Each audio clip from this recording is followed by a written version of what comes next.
আপনারা জানেন যে পরশুদিন এখানে একটা নাশকতা ঘটেছে। এই নাশকতা ঘটার পরে একদিনের মধ্যে যে ফ্যাসিস্টের মোকাবিলা বানিয়েছে পুরো কৃতিত্ব হচ্ছে চারুকলার। উনি এবং ছাত্র শিক্ষক যারা আছে সবাই, so all credit goes to them. আর দ্বিতীয় কথা হচ্ছে এই যে আপনারা যেমন নতুন আয়োজনের কথা বললেন, এটা আসলে বাঙালির প্রাণের উৎসব শুধু আর না। আমরা অনেকদিন এটাকে শুধু বাঙালির প্রাণের উৎসব বানিয়ে রেখেছি। এটা বাংলাদেশের প্রাণের উৎসব।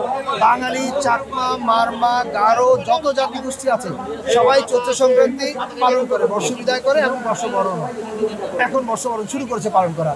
ফলে আমরা যে এবার থেকে এটাকে বাংলাদেশের উৎসব হিসেবে জাতীয়ভাবে পালন করা শুরু করলাম, আমি মনে করি এটা বাংলাদেশের সাংস্কৃতিক ঐক্য এবং সম্মিলনের পথে একটা বড় ধাপ। এবং আমরা হয়তো 20-30 বছর পরে থাকবো না কেউ পৃথিবীতে, কিন্তু আজকের বছরটা স্মরণীয় হয়ে থাকবে, কারণ এরপর থেকে বাংলাদেশ এভাবেই চলবে ইনশাআল্লাহ। চাপিয়ে দেওয়ার কোনো ঘটনা ঘটেনি, চাপিয়ে আগে দেওয়া হয়েছে। নাম ছিল বর্ষবরণ শোভাযাত্রা যশোরে, সেখান থেকে ঢাকা আসার পরে চাপানো হয় আনন্দ শোভাযাত্রা, তারপর চাপানো হয় মঙ্গল শোভাযাত্রা।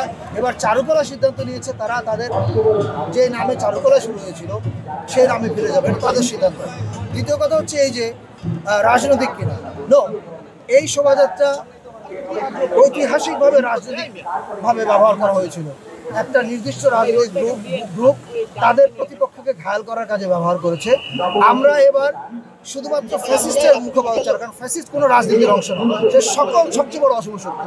এটা ছাড়া আপনি এখানে কোথাও আর রাজনীতির কিছু দেখবেন না। তবে হ্যাঁ, রাজনীতি কি আছে, বাংলাদেশের রাজনীতি, অর্থাৎ আপনি বাংলাদেশের সকল জনগোষ্ঠীকে দেখবেন, বাংলাদেশের সকল ঐতিহ্য, মানে সেই আকবর আমলের ঐতিহ্য, এর সুলতানি আমলের ঐতিহ্য, এর পরের ঐতিহ্য, মানে সব কিছুর মিশ্রণ আপনি এখানে দেখবেন। ফলে টিপিক্যাল ন্যারো রাজনৈতিক দৃষ্টিভঙ্গি এখানে